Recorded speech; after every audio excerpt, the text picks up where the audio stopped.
Hi, I'm farm-to-table chef Teca Thompson at tecathompson.com, and today we're talking about how to grow tomatoes in your backyard.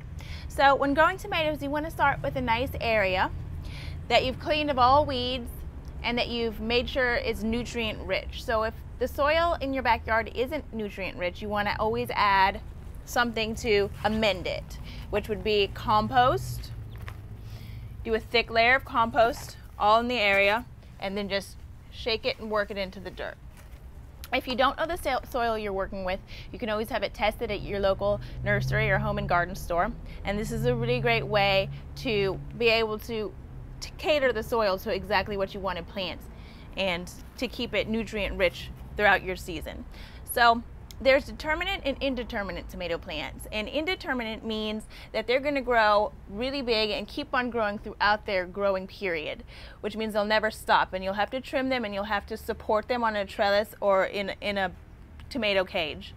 And there's determinate, which means that it's more of a bush variety and it'll stay smaller and shorter and it won't continue to grow and spiral out of control.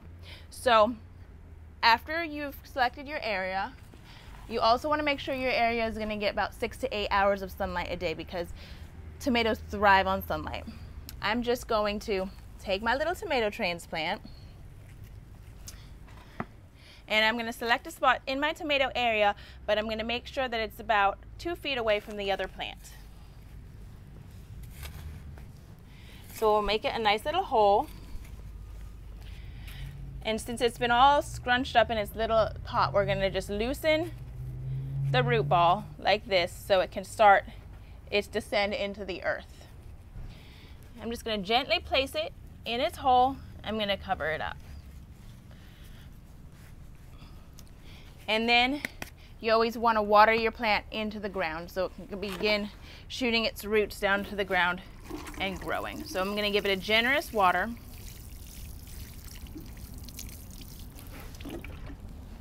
And tomatoes need about 1 inch of water a week, so you'll want to water it once or twice a week depending on your rainfall.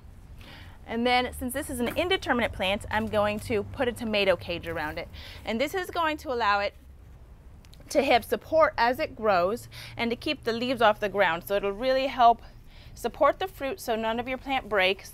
It'll keep the leaves off the ground, making sure that they don't get damaged or get diseased. And it'll just give it a strong base to grow.